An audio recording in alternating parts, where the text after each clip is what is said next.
अस्सलाम वालेकुम viewer, this is Ubaidur Rahman and you are on my and your YouTube channel Lajawab Ubaid. आज मैं जिस टॉपिक के ऊपर बात करने जा रहा हूँ वो टॉपिक बहुत ही इंटरेस्टिंग और मज़ेदार होने जा रहा है। वो टॉपिक ये है कि इंडिया और फ्रांस ने जो है वो आपस में हाथ मिलाया है इस हवाले से लेके कि अब वो सबमरीन और क्या नाम है फाइटर जेट जितने भी बनाएंगे वो एक दूसरे की मदद से बनाएंगे और उनकी जो मैन्युफैक्चरिंग और डिज़ाइनिंग होगी वो एक दूसरे के साथ मिलके करेंगे।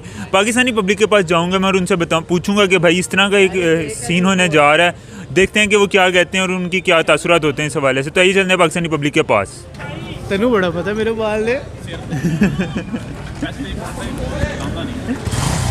अस्सलाम वालेकुम। वालेकुम अस्सलाम। कैसे आपका नाम? मैं ठीक, आपने? हसन। हसन भाई करते क्या? वैसे मैं ACCA का स्टूडेंट हूँ, चार्टर्ड अकाउंटेंसी। कितने पेपर्स हो गए? मेरे अल्हम्दुलिल्लाह 12 पेपर्स हो गए हैं, बाकी 5 पेपर्स रह गए हैं। 5 पेपर रह गए हैं। कामयाब हों आप जल्दी इंशाल्लाह। सर बेसिकली जिस टॉपिक के ऊपर मैं वीडियो बना रहा हूँ वो टॉपिक ये है कि शायद आपने भी ये खबर सुनी हो कि इंडिया और फ्रांस मिलके एक प्रोजेक्ट पे काम करने जा रहे हैं। वो मिलके हवाई जहाज़ जंगी जहाज़ बनाएंगे और सबमरीन बनाने का इरादा रख रहे हैं। एज अ पाकिस्तानी इस आपको क्या लगता है वो किस अप्रोच से जा रहे हैं और पाकिस्तानियों के लिए उनकी ये अप्रोच कैसी रहेगी? सर देखिए, ये एक अच्छा इक़दाम है, ठीक है। मैं अगर पाकिस्तानी से हट के एक चीज़ देखूं, अगर न्यूट्रल होके, जैसा कि हमारे मुल्क के एक लीडर कहते हैं कि न्यूट्रल तो जानवर होता है, लेकिन उस चीज़ से हट के मैं बच्चे गैर सियासी होते हैं, तो मैं उस टॉपिक पे आता हूँ कि यार अगर न्यूट्रल होके हमें देखा जाए ना तो ये इंडिया के लिए एक बहुत अच्छा इक़दाम है, ठीक है।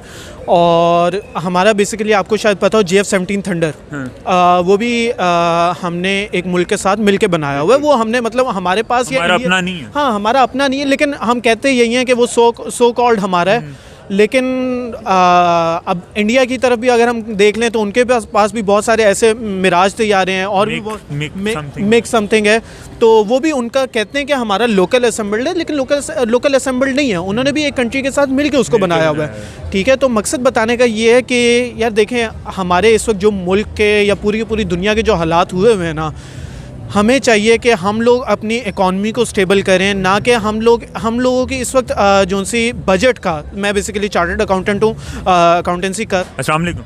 वालेकुम अस्सलाम। सर क्या नाम है? मेरा नाम हाफिज़ हसन नज़ीर। हाफिज़ साहब क्या करते हैं? मैं इस्लामिक स्टडीज़ कर रहे हैं आप। सर बेसिकली जिस टॉपिक के ऊपर मैं वीडियो बनाने जा रहा हूँ, the topic for the day is, अगर हम बात करते चलते हैं इंडिया की। 2 मिनट यार, फ़ोन किधर आ गया?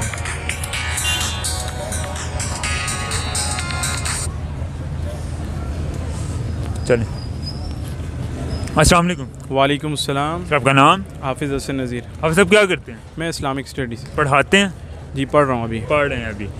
सर बेसिकली जिस टॉपिक के ऊपर मैं वीडियो बनाने जा रहा हूँ, तो topic for the day is, अगर हम इस वक्त बात करते चलें इंडिया की, उनका फ्रांस के साथ एक एग्रीमेंट होने जा रहा है, जिस एग्रीमेंट के तहत अब वो सबमरीन और जो फाइटर पायलट है वो इकट्ठे बनाएंगे। यानी एक आप कह लें कि मर्जर हो रहा है एक फॉर द टाइम बीइंग, जिसके अंदर वो सबमरीन और जो फाइटर पायलट होते हैं वो बनाएंगे।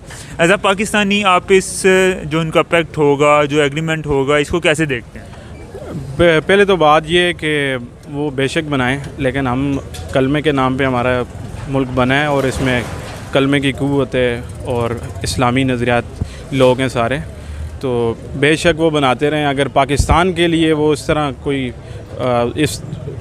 ख़तरे के लिए साबित नहीं हो सकते, क्योंकि इससे पहले भी कई दफ़ा जो वार्स हुई हैं तो उनमें उनको मुँह की खानी पड़ी है, क्योंकि पाकिस्तानी लोग जो हैं ये जज्बे के साथ अपने मुल्क का दिफ़ा करना जानते हैं। बेशक पाक फ़ौज हमारी कम तादाद है, लेकिन क़ुव्वत ईमानी इनमें जज्बा से। क़ुव्वत ईमानी की अगर बात आप कर रहे हैं कि पाकिस्तान को कोई फ़र्क नहीं पड़ेगा, लेकिन अगर हम दूसरी तरफ बात करते चलें, सऊदी अरब से ज़्यादा तो क़ुव्वत ईमानी किसी मुल्क के पास नहीं होगी। उनकी भी जो फ़ौज है वो भी अपने आप ऊपर काम करती है, वो भी अपने पास ऐसे असले रखती है कि अगर दूसरा मुल्क उनके ऊपर हमला कर दे तो वो उसको बर्दाश्त कर पाएँ और वो उनको आगे से रिटेलिएट करें।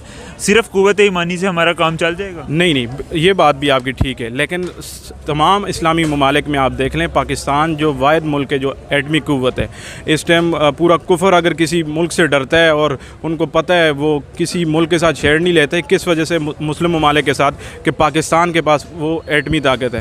सिर्फ ये हमें भी इस कैसी एटमी ताकत है कि हमारे पास खाने को पैसे नहीं हैं, हम दिवाली आने की तरफ जा रहे हैं, लेकिन हम एटमी ताकत हैं। जी जी बिल्कुल, आपकी बात ठीक है। हमें जो है सियासतदानों ने इस मुल्क को जो है बहुत लूटा है, लेकिन अब आवाम के अंदर शऊर बेदार हो रहा है। तो उम्मीद है कि आने वाली नस्लें जो हैं इसमें अपना किरदार अच्छा अदा करेंगी और अच्छे हुक्मरान को आगे लेके आएंगी जो मुल्क के लिए सोचेगा। अभी अगर हम बात करें इंडिया की, इंडिया और पाकिस्तान के रिलेशंस एज सच को इतने ख़ास अच्छे नहीं जा रहे।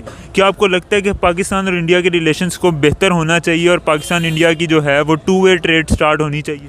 जी बिल्कुल, ये हमारे उनके पास साथ जो इख्तलाफात हैं उनको ज़ाती तौर पे नहीं लेना चाहिए। हर मुल्क में इसी तरह होता है, इनको एक दूसरे के साथ एक एक कदम पीछे हट के अच्छी रिलेशन रखना चाहिए, मेरा यही ख्याल है। बाकी जो दीगर इख्तलाफात हैं उनको भूलना चाहिए। पाकिस्तान को भी अपने इकानमी के लिहाज से अपने आप को स्टेबल करना चाहिए। जिस तरह इंडिया को देखें, वो हर लिहाज से, इकानमी के लिहाज से पाकिस्तान से ऊपर जा रहा है। ये चीज़ हमें माननी चाहिए। इकानमी की पाकिस्तान की इकानमी कहाँ पे, इंडियन इकानमी कहाँ पे? सुनने में तो खबर ये आ रही है कि Indian economy is going to be the second largest economy of the world. जी जी बिल्कुल इसी तरह है। वो वर्ल्ड में अपना लोहा मनवा चुके हैं और पाकिस्तान को भी इसी चीज़ से सबक लेना चाहिए। हम सिर्फ वो ज़रा शोशा छोड़ देते हैं और पाकिस्तानी सिर्फ उनके साथ जंग लड़ने के लिए तैयार हो जाते हैं और अपने मुल्क जो चीज़ें, असल चीज़ें उनको बिल्ड करने छोड़ देते हैं। और इनको यही चाहिए कि अपने मुल्क को सोचें, आईटी की फील्ड में जो है का वर्क करें। जिस तरह इंडिया बहुत ज़्यादा जो इस फील्ड में हब है। जी जी, और इन चीज़ों में वर्क करें और अपने मुल्क को स्टेबल करें, इसकी इकॉनमी स्टेबल करें। बाकी वार्स वगैरह के लिए पाकिस्तानी लोग हैं, मौजूद हैं। ऐसा कोई मसला हुआ तो लड़ने का शौक बहुत है। हाँ जी, पाकिस्तानियों में ये जज्बा तो है ही है, कुव्वत ईमानी का जज्बा है। तो ये हमारे आगे वो वैसे भी खड़े नहीं हो सकते। इस वजह से टाइम आता है जी पता लगता है। जी जी बिल्कुल। वो इससे पहले आपके सामने जो वार्स जॉब करते हैं यार। किस फर्म में? ऑडिट फर्म में, RSM ऑडिट फर्म है, यानी कि आप लोगों का ताल्लुक जो है वो अकाउंट्स एंड फाइनेंस से Accounts and finance है। अकाउंट्स एंड फाइनेंस से। सर बेसिकली जिस टॉपिक के ऊपर मैं वीडियो बनाने जा रहा हूँ वो थोड़ी डिफेंस से रिलेटेड है। और अगर इस वक्त बात की जाए तो India and France is going to sign a pact के अब इन फ्यूचर जो है वो जितने फाइटर जेट्स बनेंगे और जितनी सबमरीन्स बनेंगी वो ये मिल के कोलेबोरेशन से तैयार करेंगे और वो मेड इन इंडिया के टैग के साथ जो हैं वो ये यूज़ करेंगे। ऐसा पाकिस्तानी इतनी बड़ी एक इंडियन अचीवमेंट है कि वो फ्रांस के साथ मिलके कि इस तरह की आप कह लें कि एग्रीमेंट साइन करने जा रहे हैं। एक डिफेंस एग्रीमेंट है, मतलब सिक्योरिटी से रिलेटेड है।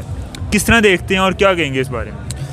यार मैं तो इस बारे में ये कहना चाहूँगा कि इंडिया और फ्रांस दोनों के साथ जो रिलेशन अभी इस टाइम पे इतने पॉजिटिव नहीं चल रहे हमारे पाकिस्तान के, क्योंकि फ्रांस का भी आपको पता है और इंडिया का तो बहुत पुराना चल ही रहा है। तो मेरे ख्याल से इनको चाहिए कि इनको अपनी डिफेंस स्ट्रेटजी को थोड़ा इम्प्रूव करना चाहिए। उससे ये है कि इनके पास ऑलरेडी रिसोर्सेज हैं, इनको बस ये चाहिए, इंडिया के पास है, पाकिस्तान के पास ऑलरेडी रिसोर्सेज हैं, इम्प्लीमेंटेड हैं। इनको बस चाहिए अपनी डिफेंस स्ट्रेटजी को थोड़ा इंप्रूव करें ताकि इसको क्रैक डाउन कर लें। नहीं, आप ये देखो ना, एक रीजन के अंदर अगर एक कंट्री जो कि नियर प्रोबेबली जो इन द नियर फ्यूचर जो है वो एशियन टाइगर बनने की तरफ जा रहा है, अगर इंडिया और वो इस तरह के एग्रीमेंट साइन कर रहा है वहाँ पे यूरोप के साथ, फ्रांस के साथ, तो पाकिस्तान को उसके ऊपर क्या इम्पैक्ट पड़ सकता है? यार वो कर सकता है क्योंकि ऑलरेडी जो उनकी इकोनॉमी है ना वो बहुत स्ट्रॉन्ग है हमसे। हम ऑलरेडी ब्लिंक ऑफ बैंक्रप्सी की तरफ हैं। हम कभी बैंक्रप्ट हो सकते हैं या ऑलरेडी हो चुके हैं या हमें पता नहीं है इसके बारे में। तो हमें पहले फंड्स चाहिए होंगे अपने आप को स्ट्रॉन्ग करने के लिए, उसके बाद ही हम कुछ और सोच सकते हैं। इनको भी ये चाहिए कि ऑलरेडी जो इनके पास पड़ा हुआ है उसी का बेस्ट यूटिलाइज करें। अदर देन डैट पाकिस्तान और इंडिया की अगर हम बात करते चलें तो हमारे पास जो है वो इस वक्त भी काफ़ी अच्छा, अगर हम बात करते चलें तो आपको लगता है कि डिफेंस सिस्टम जो है वो हमारा इतना कैपेबल है कि अगर इंडिया ऐसा कोई नया सिस्टम ले भी आता है तो हमें उससे इतना ऐसे हम अफेक्ट नहीं होंगे? इफ़ेक्ट हो सकते हैं, बट ये कि जितनी इन्फॉर्मेशन हमारे पास अभी तक अवेलेबल है उसके मुताबिक ये लगता है कि इनके पास ये इतने कैपेबल हमारी कंट्री है। अगर कैपेबल ना होती तो अब तक पता नहीं बहुत कुछ हो सकता था। ये कि इतने कैपेबल हैं कि ये अपने आप को अपने ऑलरेडी जो रिसोर्सेज हैं